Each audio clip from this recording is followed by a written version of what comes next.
Hello everyone, welcome back to our channel, and today one of thousands amazing book is Cutting for Stone by Verghese. So this book I read really quickly. I mean, I needed to read it really quickly, like I had really short time to read it because my loan to my library was expiring and I had really just a few days to read it. So if you're in a rush to read a book like me, this is not a book for you. So really it was stressing me a lot because this book is slow paced, it's detailed oriented, and it has so much like new phrases that if you're not into Abraham's type of vocabulary, you will need to frequently stop and Google it or somehow find a dictionary or way to understand some specific words. Not to mention that he is a medical person and that he just talks about lots of medicine, lots of medical phrases, and like for this story specifically it was surgery, all about surgery, cuttings, and I don't know, lots of medical expressions I can't repeat, of course. And anyways, lots of really unique characters here. So, and he really needed to go deeply into the history of those characters and how they appear into the story. I really understand it, but I was in a hurry. I wanted to see how the story ended, and I wasn't in the mood going like sideways to learn about those side, let's say, characters entering the story. And I was just like kind of pissed off about that. I was just like, I didn't want to read about it. I just give me the story. So I tried to go to the few of the back chapters to see what's going on, but I just couldn't connect it. And getting back and then again trying to make pieces. Anyways, this is a story for like let's say 1950s. 60s, whatever. I mean, that kind of period. And then it's in India and in Ethiopia, how he says it.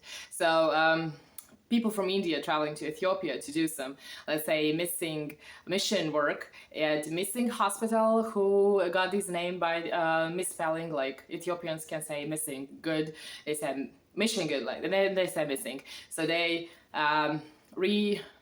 redid the name for like missing, not mission hospital. Anyways, that hospital was founded by a matron, a woman who left there behind after some, let's say, war, and she was bringing funds and physicians and medical people there to help with medical needs the country needed. Anyways, this is all happening at Addis Ababa in Ethiopia, and its story begins with two people, let's say British surgeon that was born in India and raised there, but his parents died, and then he was moved from, let's say, medical schools, internships, getting here and there, and then he found out about missing and then traveling there to be of service. Also, his partner to be is a young Indian woman who is a strong Christian, and she wanted to spread Christianity as she was sent by her, let's say, boss to explore the Ethiopia and, I mean, actually Yemen, to send Christianity words and expand Christianity there, but she found let's say Dr. Stone on the ship to the Yemen, and they were let's say helping people on board with some strange illness, and he invited her to go there. She couldn't. She stayed in Yemen, and then after a year and whatever not she endured in Yemen, she decided to find Stone in the Ethiopia. Anyways, now the story is really strange. She is 8 months pregnant after 7 years of working with Dr. Stone, actually, in surgery, assisting him. Now she's found 8 months pregnant, and he found her. He couldn't help her because he's not a gynecologist, and gynecologist that was there is not there anymore, and now she's near the death, and I mean, he's in the panic attack, how he got there in that situation, not knowing what's going on with her, how to help her in the first place. Anyways, that story was something that was interesting me, how she got pregnant, and because nothing about their love story was written, nothing. She was just helping him, and they were appreciating and respecting each other, and he was just really depending on her, and every surgery she must assist him, and they were just really good couple in the, let's say, operating theater. But nothing outside was described, so I was just like, what's happening actually, and what happened?